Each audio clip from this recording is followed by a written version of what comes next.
Not only did Pete Hegseth say, hey, we're not going to rule out war with Iran, it was essentially confirmed that there were those face-to-face talks and round 2 is on the horizon. And that's a good thing, according to the administration. They said, hey, we've had our issues in the past with Iran, maybe having some issues currently with Iran, but we can sit down face-to-face and have this issue at a negotiating table instead of potentially in the battlefield. That's right. And so with these comments from Secretary Hegseth, which we'll get to in a moment, do stem from this first round of talks that took place in Oman over the weekend on Saturday. There were some discrepancies in how they were described. The U.S. said we'll be having direct talks. The Iranians pushed back on that and said, no, they're indirect talks. And what the reality is that they were the indirect talks where they're in 2 different conference rooms and there's a mediator that goes in between. That is the traditional style when you don't have this diplomatic relationship with the foreign power. However, there was pre-planned a meeting between Steve Witkoff, who's the president's envoy on these things, and the foreign minister of Iran. But this pre-planned meeting where the two spoke for about 45 minutes was staged to appear as a chance meeting, a chance opportunity. Some would say like a tarmac meeting. Right. Well, I wouldn't go that far. That has bad connotations, Logan. But yes, so they just did. Being funny, Will. They did speak for about 45 minutes.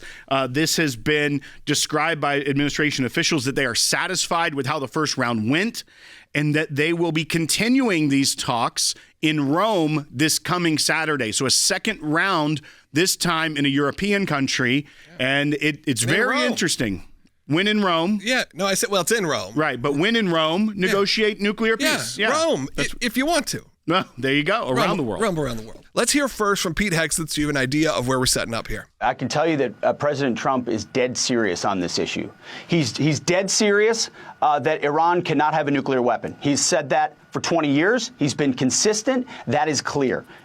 He's dead serious that he wants it done at the negotiating table. He wants it done peacefully. Yeah. And that's why he's going straight to these talks. He set that deadline. These were productive talks yesterday. I don't want to get ahead of our skis. Steve Witkoff does a fantastic job, but it was a good step, and they're gonna go at it again on Saturday. But he's also dead serious that if we can't figure this out at the negotiating table, then there are other options, to include my department, to ensure that Iran never has a nuclear bomb. We hope we never get there. We really do, Maria. But what we're doing with the Houthis and what we're doing in the region, we've shown a capability to go far, to go deep, and to go big. And again, we don't want to do that. But if we have to, we will, to prevent the nuclear bomb in Iran's hands. What you're seeing, Logan, in the media now is trying to characterize this as things like Pete Hegseth won't rule out war. I mean, even our title is that he's preparing for war. That is actually the job of the Secretary of Defense, is to always be prepared for a potential war or the option of war. But you are going to start to see the media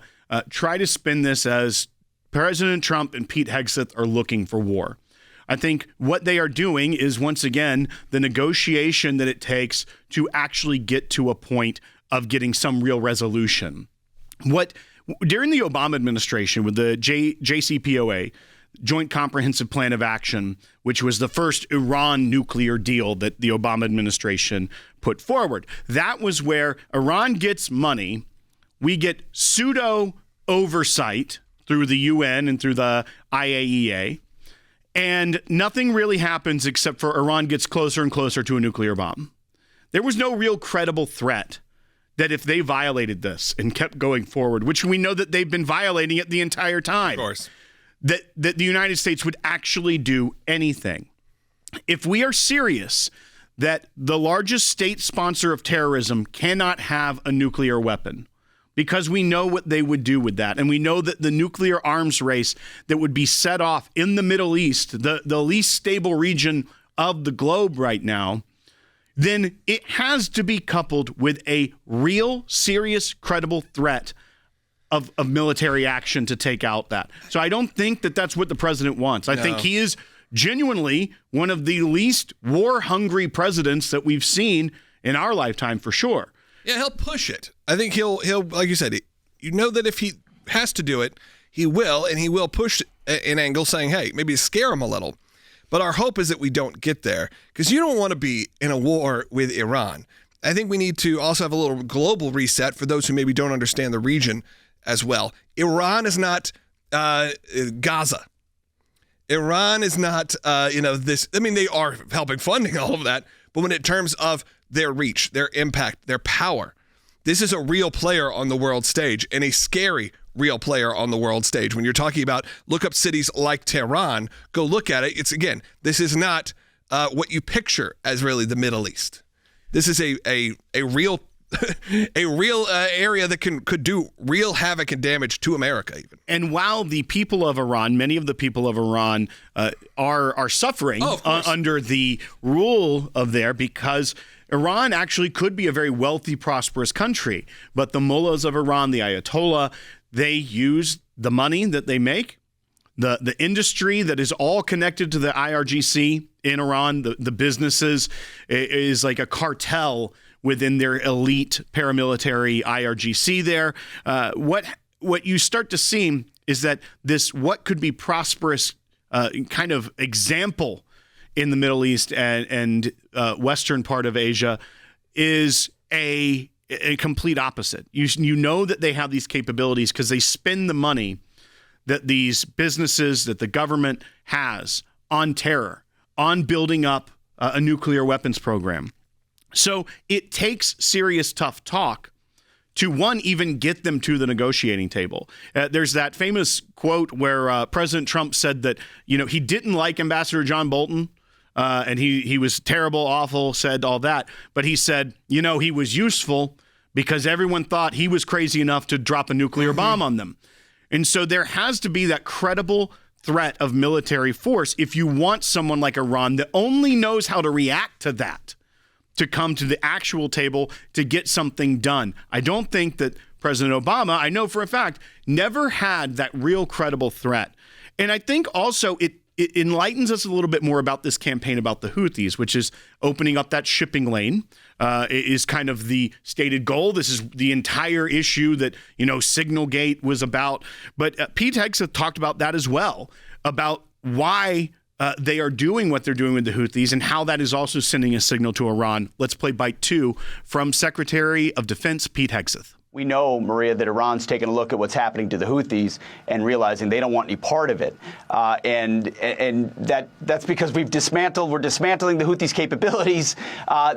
We're even hearing rumblings of them second-guessing what they're doing. Ultimately, we just want to open up our shipping lanes. That's it. It's a very narrow interest with the Houthis, but it sends a clear signal to Iran as well.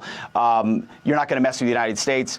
Iran, come to the table, negotiate full dismantlement of your nuclear capabilities, and then that doesn't have to be your future. Of course, we are a year and a day just from when Israel had so many rockets and 300 drones and missiles.